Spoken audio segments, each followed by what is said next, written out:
Okay, so situation. Given the forces acting on an eye bolt as shown, the center of the eye bolt is at A. Ito daw.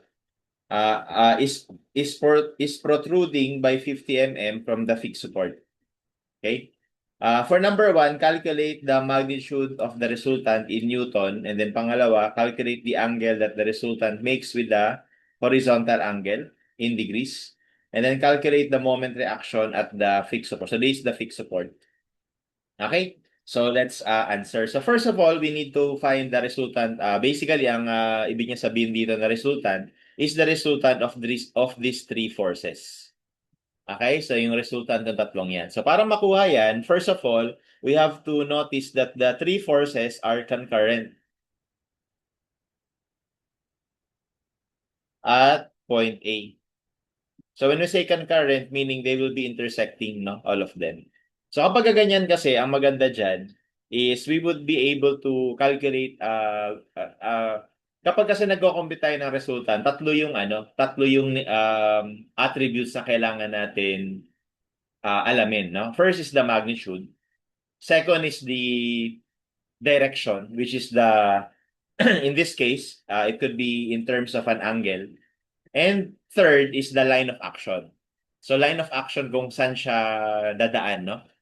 Well, kapag concurrent yung force system, lagi yon na yung magiging resultant nito, let's say ito yon, no? Lagi yan dadaan dun sa kung saan sila nag-intersect. Kaya yung third attribute, kumbaga, we can skip that because we already know na dito sa point na to dadaan. Alright? Kaya yun yung maganda sa concurrent. So, sa pag-compute ng resultant ng concurrent system, it simplifies into this. To calculate the resultant, all we need to do is to find the x component of the resultant. And that is calculated by taking the summation of the forces along x. And likewise, to calculate the y component of the resultant, you take the summation of forces along y. After that, we combine these two, and that's the magnitude of the resultant, no? By simply taking the square root of the sum of the squares. Okay? So let's do that, no? And by the way, isa pa is kapag kinukuha natin yung x component na resultant, parang lumalabas, ito yon. Example lang to, no? Tapos yung y component na resultant, kunwari ito yon. So bali yung resultant natin ito. Okay? With that, we can identify as well yung inclination niya or yung direction. So to calculate that, we can just take tangent of the function, tangent of the theta angle is equal to opposite over adjacent. And then from there, you can solve for the theta. So yan lang kasimple, no? Okay, so if you would do that now, so let's start by calculating Rx. Okay, so Rx is equal to summation of forces along X. And what are those? So assume natin guys na to the right is positive kasi meron silang magkaibang direction, ano? Ibali yung F2 to the left. So yung X component niyan will just be 10 cosine of 60. Pero to the left kaya negative. Okay? And the next, yung F1, meron siyang X component, so 50. So ang X component niya, you can notice that on the given slope, we have here 3, 4. So malabang ito ay 5. So therefore, we have x component 3 over 5. Pero to the right yan, kaya positive.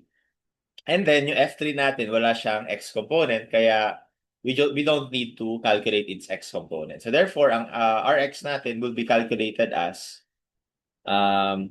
negative 10 cosine, 10 cosine 60 plus 50 times 3 over 5. So that gives us 25. And because this is positive, that means our x component is acting to the right. Kasi in-assume natin na to the right is positive. Okay? Next, let's calculate Ry. So for Ry, let's take summation of forces y. So assume naman natin na upward is positive. So we have yung 10 na to will have an upward reaction, upward component of 10 sine 60. Okay, tapos yung F1, 50, meron din siyang upward na component which is 4 over 5. And then we have here 60 na pababa, so negative 60. So if we would calculate that, that will give us our R1.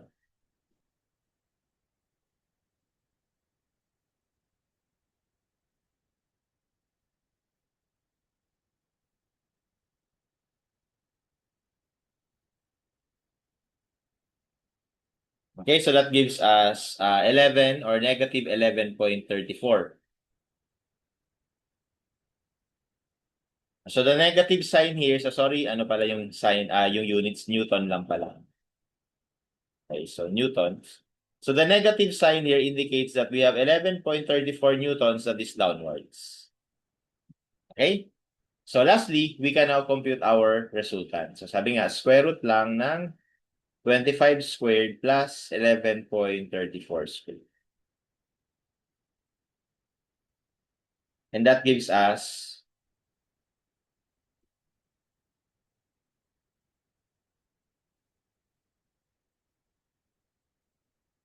okay, so that gives us 24.75. Okay? Ay, sorry. Parang mali. Sorry. 22 pala yung na-type ko. Should be 25. Ayan. So, 27.45 rather.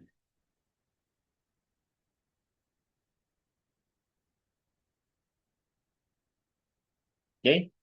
And that would be letter A. So, this is our answer for number 1. Okay? So, that's the magnitude. Now, next for the number 2, which is, ano naman, yung direction naman or yung angle.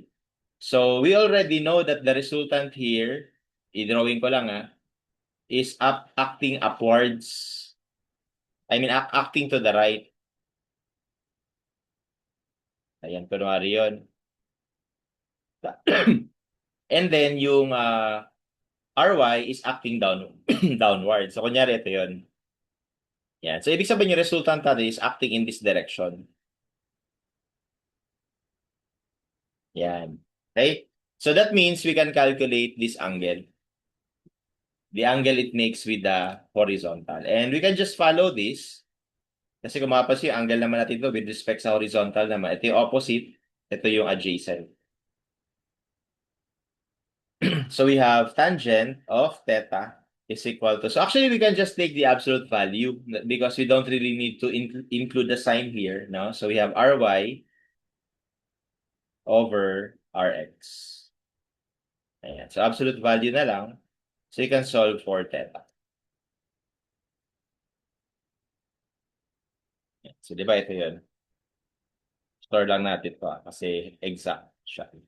Okay, so arctan of 11.34. So, absolute value na lang natin yan. So, anyway, dahil negative, maglalagay na ako ng negative over 25. Ayan. So, that gives us 24.398 or 4. 24.4 degrees. Okay, from the horizontal.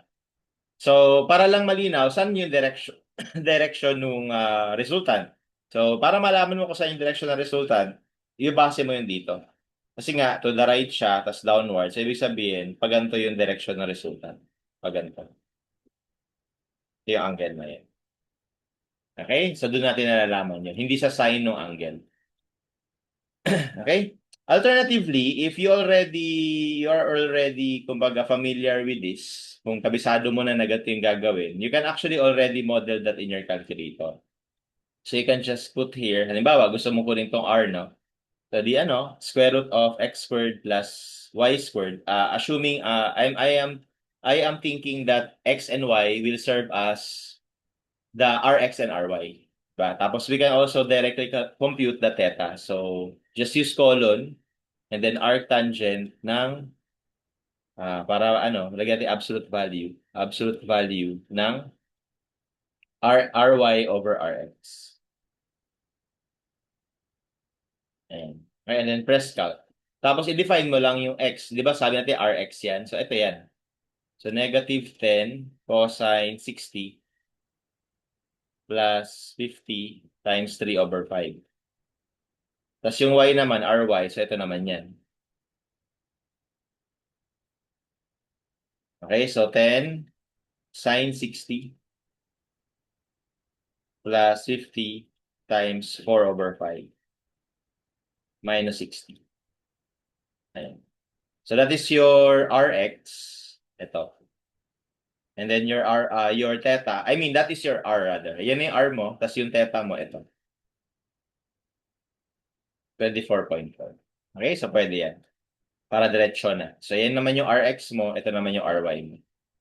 Okay? So, pwedeng ganun. Anyway, for number 3, sasagot natin sa number 2 is letter C. For number 3, calculate the moment reaction at the fixed support. So, pinapahanap lang yung moment reaction. So, well, bakit may moment reaction? Kasi di ba fix yan? Kapag fix, meron niyang vertical reaction, may horizontal reaction, tapos merong moment reaction. Yun na rin yung moment reaction.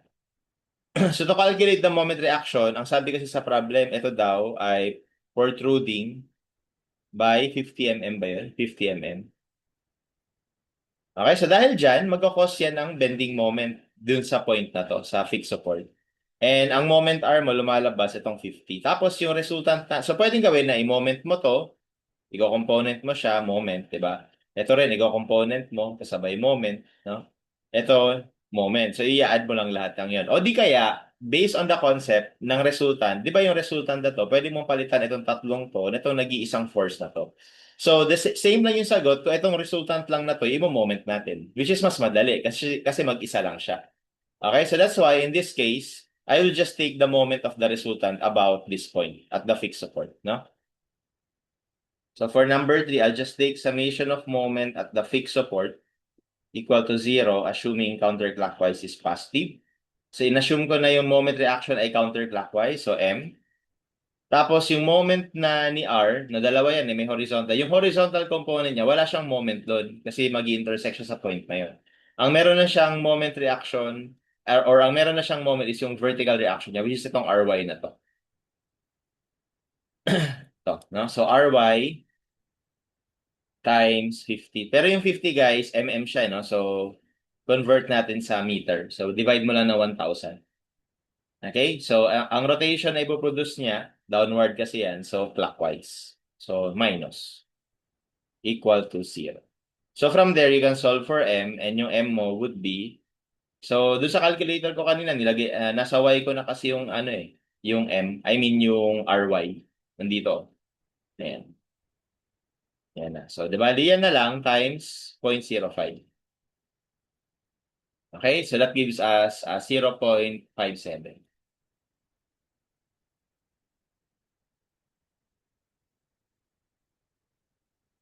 Okay, so meron lang mali doon sa ano, sa units na nakalagay sa problem statement. So it should be Newton meter, no? Hindi kilonewton.